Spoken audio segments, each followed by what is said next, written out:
Yo, what's good my fellow Magic Knights? It is your boy DEADMANVINCE back with yet another Black Clover mobile video. Hope you guys enjoyed the content lately. Last video I dropped was talking about the development letter. We're actually going to keep chopping this video up just a little bit more. I actually already did like a breakdown of the first reveal of gameplay that we had seen, but the breakdown of that gameplay that I did was on a video that was very low quality, and now I'm on the actual development letter video where they actually showed off the gameplay, because when it's in high definition you can actually see a lot more things and it starts to raise more questions. So let's go ahead and get right into it. Okay, so we're right here looking at the screen that we were looking at the last time, only this time we can actually tell what everything is.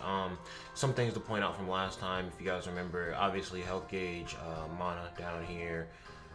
This is clearly, no, I'm not too sure what that is, because I was going to say that's the order that they're attacking in, but it does not seem to be that way, because 3 is in the front right here, 2 is all the way in the back, and then 1 is right behind 3, and it's not the level, because the level is this right here, right? But the first thing that I noticed upon looking at this is you can make this out to be a shield and an arrow down, so obviously that is a defense down buff. And then this right here has a blue shield with no indicator in it, which makes me think that it could be something like defense related stats or anything like that. Now, one of the major things that I didn't notice before is that it seems not only will there be typing in the game, but there will be typing as in color and then typing as in like fighting type, I guess you could say. Because if you look right here with the color wheel, it actually doesn't show us a symbol inside of the color wheel. It just kind of shows the color against the respective color. But if we look at William down here, we can see that he is a green character and he has like this little star in his icon here for healing, right? Because we already know that William's going to be a healer. But then we look at the enemy here, and they seem to also have a green square, or hexagon, I'm sorry, have a green hexagon with, I guess, a poison or like debuff symbol in it. That's throwing me off that we have, you know, same color on units, but not the same symbol necessarily. And if you look a little closer to Fuegolian right here, and Yami, you can see like a mana, I guess you could say Mana Blast, that's what I believe it would be. You can see that, and it's in red, but then the enemy right here is in blue. So what I'm thinking is they are I'm going to break it down to this classification here, right? You have ranged, which would be like the little Mana Blast here, which would be mages that use spells, try to not close the distance up too much, like characters like, you know, maybe Nozel even, yeah, like characters like that. Then you have your bruiser characters.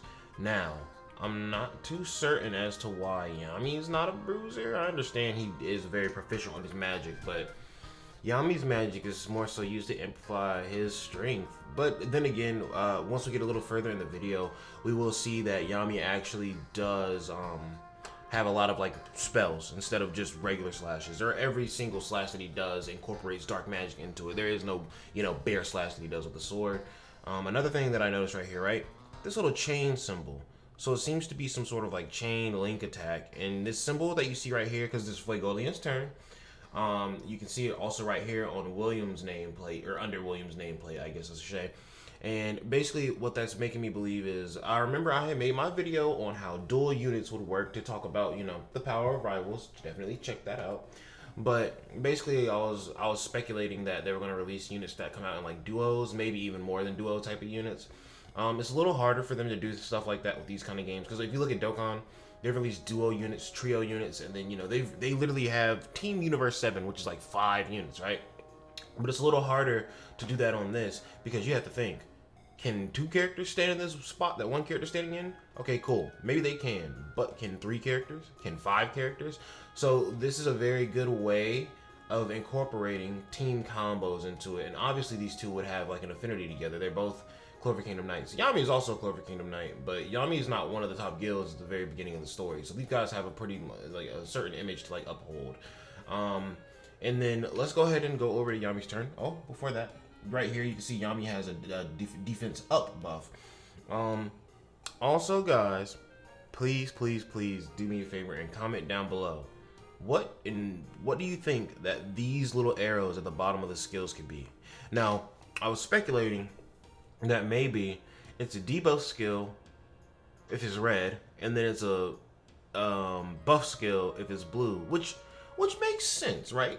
Because you look here And the up arrow, well, look right here. The shield is blue and the shield is boosting up. That's Yami's defense boosted. The shield is red here. The shield is pointing down. That's the enemy's defense down, right? So I'm thinking, what if this is a skill that buffs your own character, but also debuffs your enemy? That is my speculation on the arrows, because that's the only thing I could really think of them being. I've kind of ruminated, let it fold over in my mind over and over again, and I can't really see it being anything else. Also, by the way, one of the animations that they didn't show for Fuegolian, like they didn't show one of his moves, right? Because they only showed like 2 of his moves, not 3 of his moves, if I remember correctly. This looks like Soul Linea right here. So either Soul Linea was going to be one of his first moves, and they've taken it out at this point, and they're just showing us old gameplay to kind of throw us off the trail completely, or Soul Linea will be one of his moves, and they just decided not to show it. And then you can also see right here, this lets you know like the range of the attacks, or not the range of the attack, but the area of effect. So this straight line here is obviously a single target skill, and then this right here is an AoE skill. And you can just kind of tell, this is the ultimate, obviously, because if you look at Yami's, you can see his Dark Cloak Dimension Slash right here, and it takes out most of the AP.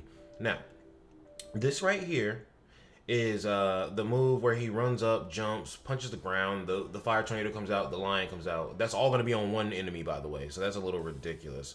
Then right here we have this move. Oh, no, the lion blast. The lion blast, the pretty much solar beam. This right here is the move where the lion runs up to the enemy side, and the lion like pounces the enemy and explodes and has area effect damage. I actually am working on some videos in the background right now that kind of go over character kits now that we have a more solid idea of how the characters will be built in the game. Definitely look out for that.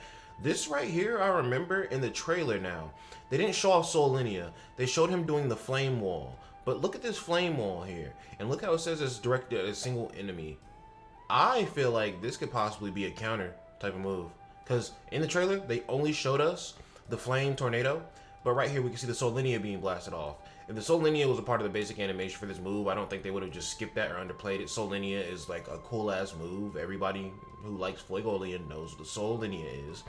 But I think more so you put up the fire shield, somebody hits you, and then you blast them with the Soul Linea if they hit you. Counter move. Let's go over to Yami now. Now, one thing that we can notice here, and just like last time, you can see who Yami has type advantage against. Obviously, the blues right here are strong against red. The green is weak against red. So, and then also this kind of confirms that like the inside little thing doesn't have as much of a role to play as the outside color, because it's telling us these based off of the colors. We can tell by looking at the color wheel here. Also, it does say wave 1 out of 3. I said that last time in my other video, but you guys already knew this was turn-based. But, you know, just good to have that confirmation, right? Now you can see that we're with Yami. We actually do have a link skill here with Asta now. Also, Asta is a red character, but he has a shield in his icon here. So very interesting.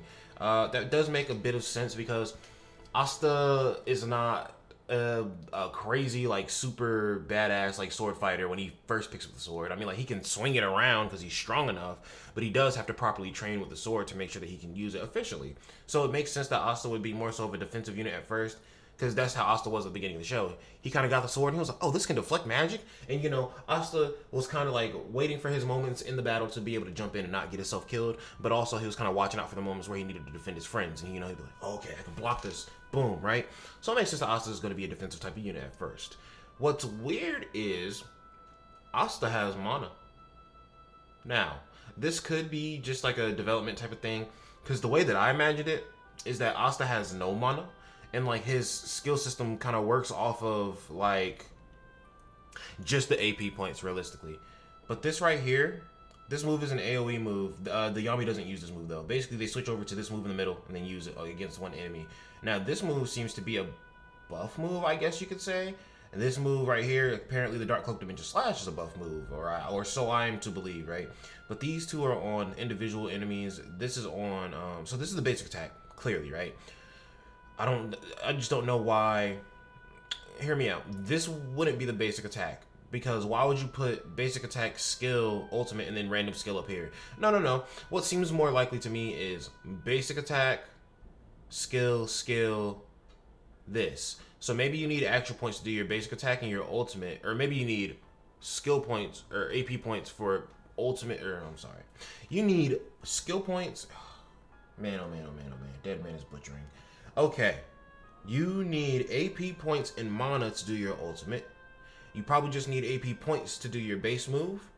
And then you need mana to do these moves right here, which kind of gives you a interesting battle kind of like flow, because you don't necessarily have to keep doing your basic move to unlock these moves or waiting for your mana to build up. It seems the mana is going to be built up from the start, and you can just kind of choose in between all of them from the very beginning. Possibly not your... I imagine that this is like a few turns. Oh no, this is wave 1 into the battle, so they're definitely just pretty much using their developer hacks to give themselves full AP so they can just test out the moves and see how they look. But yeah, let me know what you guys think these arrows are, because I'm still kind of in the dark about that one. I'm really just trying to figure it out. But let's go ahead and watch it. Yami's animation again.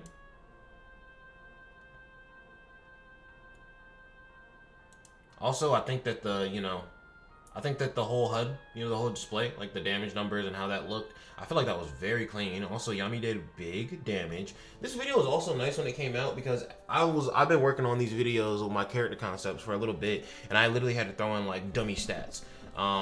So that'll be on the way soon. Watch out for that. But I had to put in dummy stats to kind of like figure out how the numbers would look, and like honestly, with these guys being level 5 and hitting those numbers, I feel like my dummy stats might not be so dummy after all. It might be a little more close to representing something here. But after Yami takes his turn, one thing I want you to notice here, this move does have a cooldown on it now, so either he cannot use it for 3 turns, and now another thing that they're doing is they're using, what does make sense, right? Fuegoleon must have just used his ultimate or something, because that took away his whole gauge. Yami used this move right here. No AP or mana has been expended. I don't know if they're going to call this AP. I'm just kind of calling it that. It seems reminiscent of AP. But them using their AP, them using that move didn't really expend any AP, which I wouldn't expect to, because it doesn't have any AP logos on it. But it also didn't expend any mana. I'm a little curious as to how that's working as well. Also, you know what, I'm not going to say that. I'm going to make a separate video on how stats work, so stay tuned for that as well. But this debuff, one of the debuffs here is, I got it translated. Where? This debuff literally translates to diminished defense capability. So basically, defense down. But you could obviously tell that. But now it could be defense down or defense related stats down, but I don't know if they're gonna incorporate that defense related stats down. Well, we don't know how substats look first and foremost. So we need to see how substats look. I will make my speculations on how those will look, but like I said, speculation. We don't 100% know for sure. But if you guys did enjoy the video, then you can go down below and Marioliona thrash that like button, and you can also subscribe and hit the notification bell so you can unleash your hostile mana. That's gonna be it for your boy DEADMANVINCE. Hope you guys did enjoy. Stay safe, surpass your limits. Peace out.